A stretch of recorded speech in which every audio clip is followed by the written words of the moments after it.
Hey everybody, it's Paul again. I guess it's time for question and answer time. I noticed on the Pioneer radio, the FH-X820BS radio, I had a lot of questions about certain features and certain things. Well, unfortunately, I wasn't able to get that particular radio because every year they come out with new ones, and a lot of times, especially the Pioneer, they like to start coming out with the new radios halfway during the year before. So anyway, I have the Pioneer F8 FX FH-X820BS. This radio is very similar to the 700BT. It of course is newer, the illuminations a little brighter and stuff, and plus it also is the Sirius XM ready. But anyway, I have a few questions here from the comments. And what I'm gonna do is I'm gonna go ahead and power up the radio and I'll hit each question one at a time, and hopefully I can answer them. Of course, there's a lot of questions go back, many months ago, and I apologize for not getting y'all. I was trying to build a new room for me to have a lot of room to do more and better quality videos for y'all. So anyway, let's get this bad boy powered up, and we'll hit question number one. Okay, I got it powered up here. I've already got it in demo mode, that way it won't screw me up. I have the first question I have is from Alex Tabazinski. If I said it right, if I mispronounced y'all's names, I'm so sorry.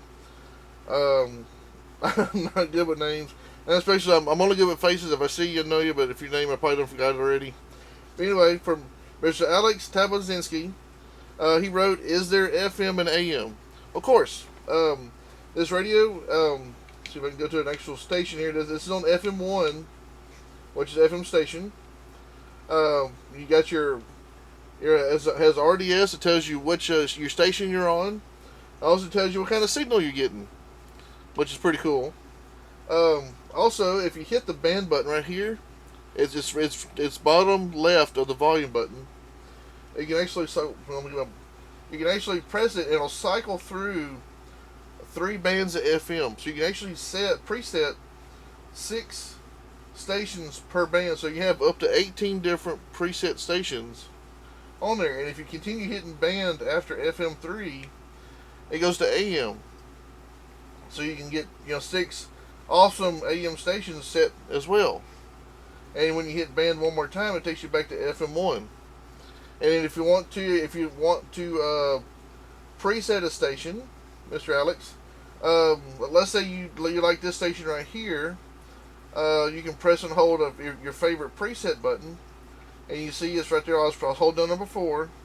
So now let's say you're on a completely different station. Let's say 94.5 or whatever station you're on, and you want to go back to that first station. Since I had preset on number 4, all you have to do is just preset that. So it does have FM and AM, which is really nice. Of course, nowadays everything's all digital, so everything's on your iPhones and use thumb drives, satellite radio, Bluetooth, use YouTube, all kinds of stuff. So, me, I hardly ever listen to radio. All right, now we're on to the next question. He's actually asked 2 different questions, but they're both pretty much the same thing. In fact, I'll ask the first question first, and then his last question. I said it has been a couple months ago. This is Art and Matt. Of course, these are all YouTube users. So Mr. Arton asked, actually, like I said, it's a 2-part question. His first question is there a video that shows the best audio setting for the head units to get the best sound? I can't find any videos about that. Well, unfortunately, there's no correct sound, because every car, every speaker, the way that the interiors of vehicles are made, boxes, subwoofers, all amps, all these have different acoustic values to them. So if you set this radio in one setting in one car, and you go into a different car with different speakers, different style spaces and stuff, and so with the same settings, it actually might sound a little bit different. If you think about like a PT Cruiser, putting bass in it, you made that thing would sound awesome. And you go put these same woofers in a SUV, you have a completely different sound. So there's no exact, best setting but there are basic settings you can start off with and fine tune it as you go along. And what you can do, um, and I guess in order to that, on your second question, was just about a month ago. Like I said, I apologize, Arton. Uh, Says when I bought this head unit, which actually was the X700BT, the installer set it up for me, fixed all the settings, everything is working fine, and that's awesome. Um, and it says, but I just recently had to change the battery, so all the settings went to default, and I'm not getting the same bass like it was before.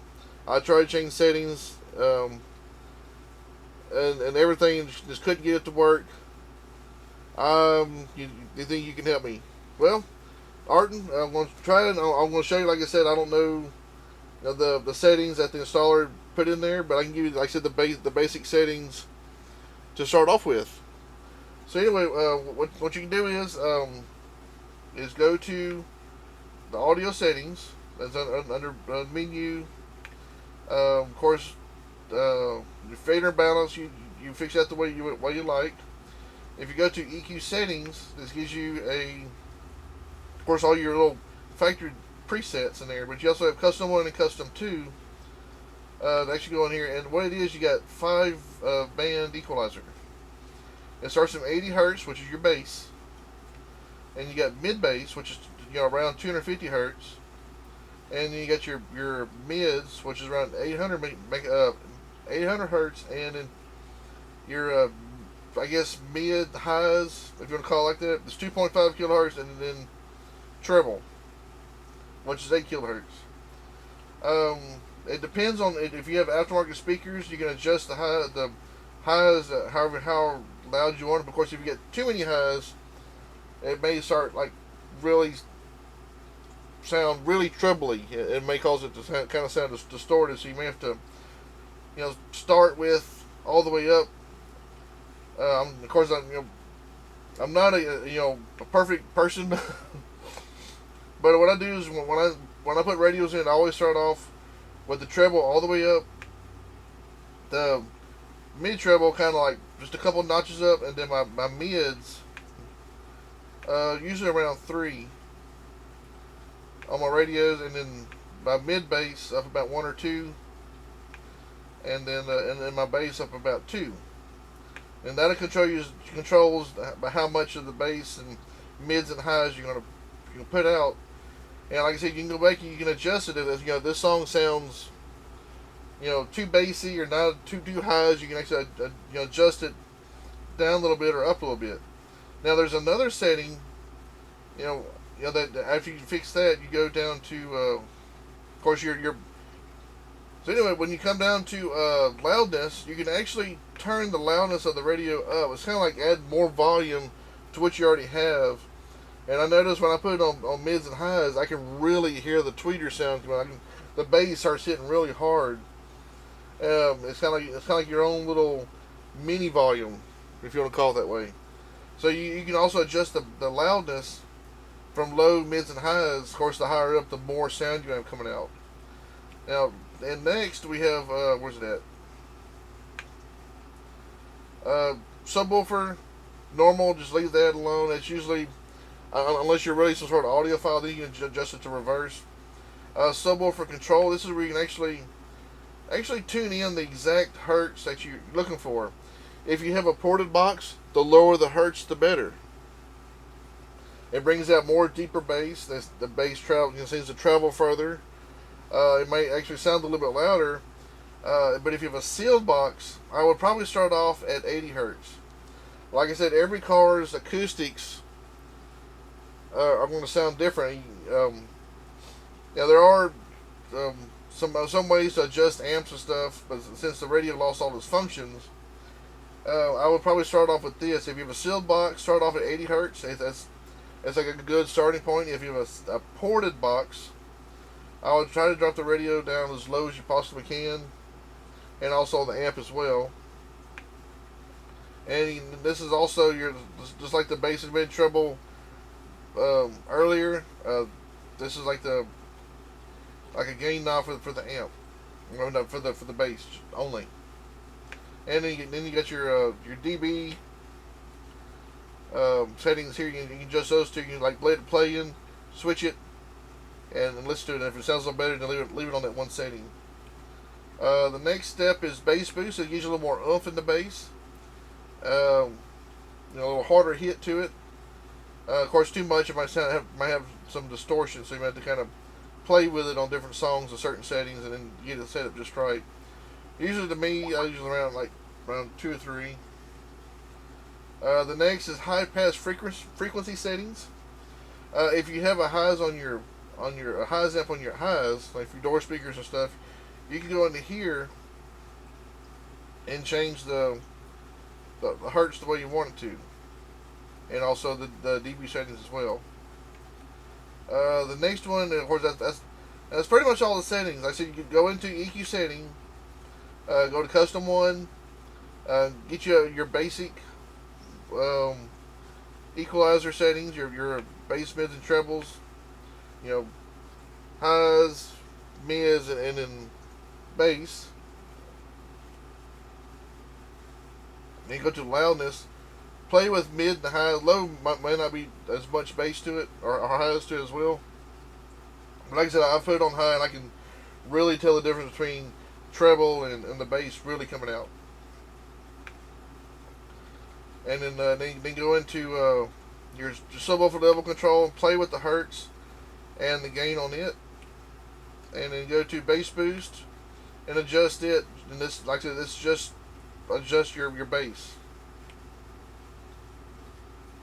And then play with the high pass frequency setting. If it's already been, if you have like a highs amp or something. But other than that, Arden, that's the only thing I can see to change on there. I don't know. Like I said, I don't know what settings they originally put on there when you had it put in.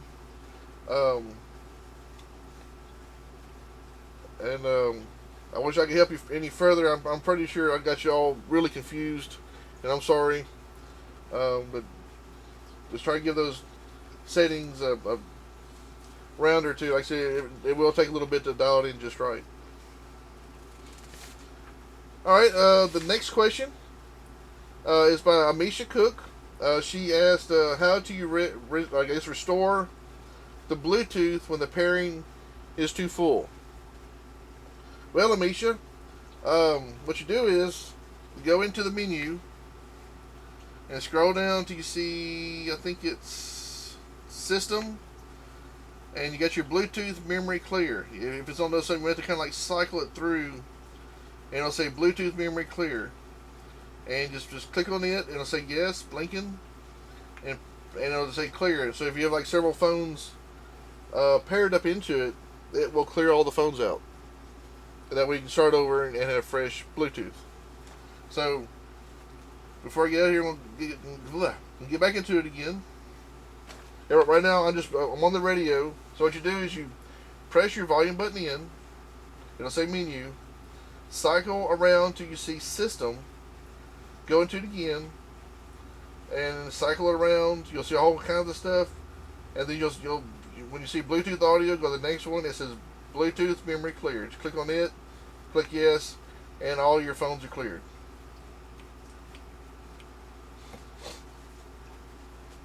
So there you go, Misha. I hope that helped you out.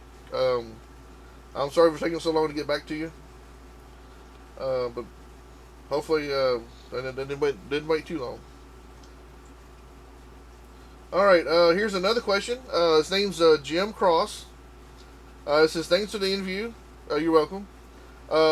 Like to know if it is possible to turn the unit completely off as I can on mine. Thanks. Well, unfortunately, there's no just off button on Pioneer. On the regular radios, on the screens, you can't just push a button and it turns off. You actually have to press a combination of two buttons. What you do, you have the source button that says off, and if you press and hold it down, it's pretty much still powered up. So what you do, this little button where it says display, you press it, and it'll shut the whole radio down. So it's a combination of both of these radios, buttons,